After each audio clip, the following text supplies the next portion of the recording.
Hi everyone. So today we're talking about career counseling for multicultural groups in Chapter 9. So I hope everybody's had an opportunity to read over the chapter. So just to kind of start and following along with the PowerPoint, it's a pretty common knowledge, I would say now, to think about how diversity in America has increased in the past century and how it's projected to increase even more if we're looking ahead into 2050. And the statistics around the diversity in the United States.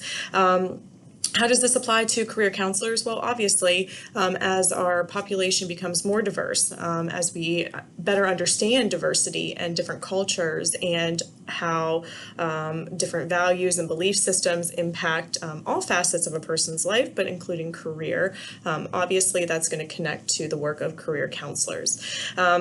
And so hopefully you'll be talking a little bit more about this in your theory paper as well. But if we're thinking about culture, culture is not just simply race or ethnicity or religious beliefs, but rather there are a lot of different meanings of culture, a lot of different definitions of culture. But here we're thinking about, how a group of individuals, doesn't matter what size, but a group of individuals, what their value systems are, what their belief systems are, how they're functioning with each other. Are we looking at individualistic society or collectivist society?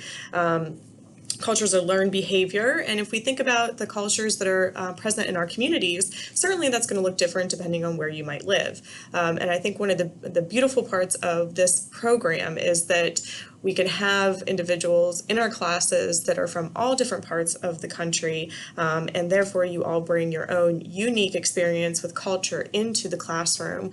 And so I encourage you to do that, when you're getting into the discussion board, even though there's a small group of you, you definitely can bring that into the discussion board and explain what culture might mean to you and the different cultures that are present in the communities in which you live. So if we're thinking about cultural difference and work-related activities, the book puts a lot of emphasis on collective cultures, collectivist values versus individualistic cultures. And of course, here in the United States, we're very much so an individualistic society, an individualistic culture. Even with that, we have a lot of subcultures and subgroups that function a little bit differently or more on the collectivist side. But, United States, Canada, Great Britain, we all are kind of out for ourselves, right? We want to perform at the best of our own abilities. We do what's best for us as an individual, and we're not thinking about the greater good of the community typically, unless you are identifying with a subgroup culture within the United States. How somebody is raised, where they grow up, where what their culture's belief systems are, impacts work in a number of different ways. From kind of the most simple things of is getting to work on time an important thing for that individual based on their cultural beliefs and values. How does one interact with their superiors, with their coworkers? Does somebody value a more hierarchical, patriarchal system within the workplace, or is it that somebody is okay with everything kind of being in everybody's in an equal status in a workplace? So all of this matters because at the end of the day, if we're working in a setting that isn't in tune with our cultural values, that it doesn't mesh well with how we have been raised and what we believe and our values, there can be a lot of cognitive dissonance around that. We might not be happy. It might produce stress and anxiety to be going to work. And so as a career counselor, part of what a career counselor is going to be doing is really addressing how somebody's culture and how their beliefs and values and all of that, how that impacts their view of work in general, in hopes to get a right fit or a right match. In every specific field of counseling, all the specialty areas of counseling, of course, we should be looking at our own worldview, evaluating ourselves, addressing any stereotypes we might be having when working with different cultural groups, and the same goes for career counselors as well.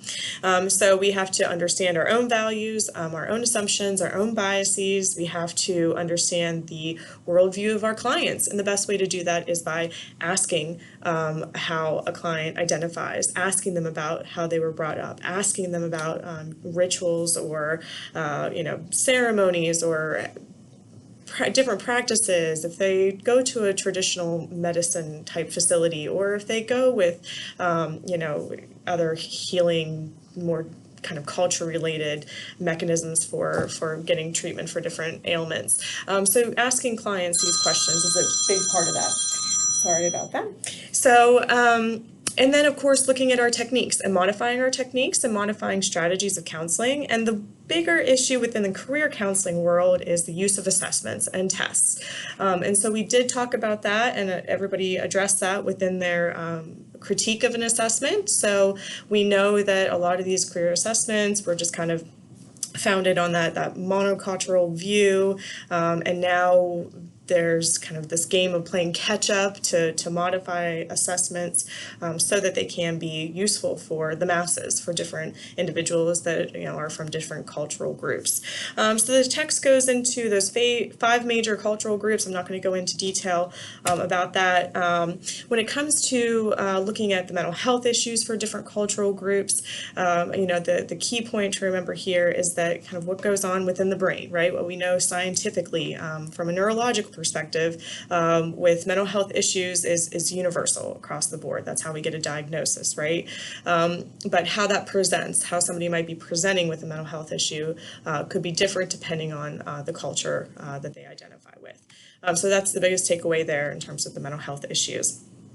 There are different strategies for dealing with multicultural issues depending on somebody's ethnicity or their gender, but ultimately the goal of a career counselor and addressing multicultural issues in career counseling is to perform that thorough intake, so you're understanding all the facets that are important to that client, to really be truly evaluating yourself, and to continue to do that. I like how the text indicated that if we're not continuing to grow and understand how different cultures function and how cultural influences play a role in just about everything, right? Then we just remain stagnant in our understanding and our practices.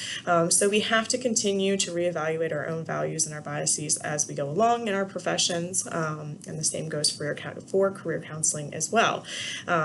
The discussion that I posted today, so I've got a lot of different resources that I hope you find beneficial as you're going through the module.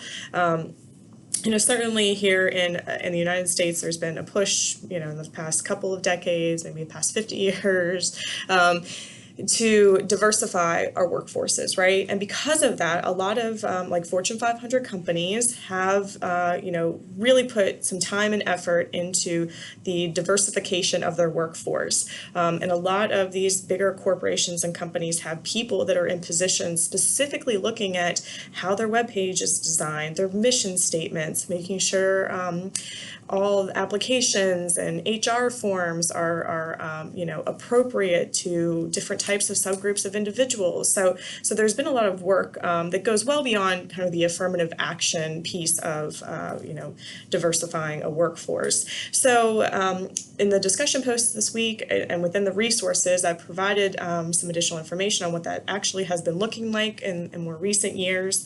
And in the discussion post, I want you to really look at local businesses, things that are places that are close to you, places that your clients might be looking at for work at one point or any point in their careers. So take a hard look at different websites, at the businesses that are out there, and evaluate what's going on with those businesses. Are they doing what they should be doing, or could they be doing a better job?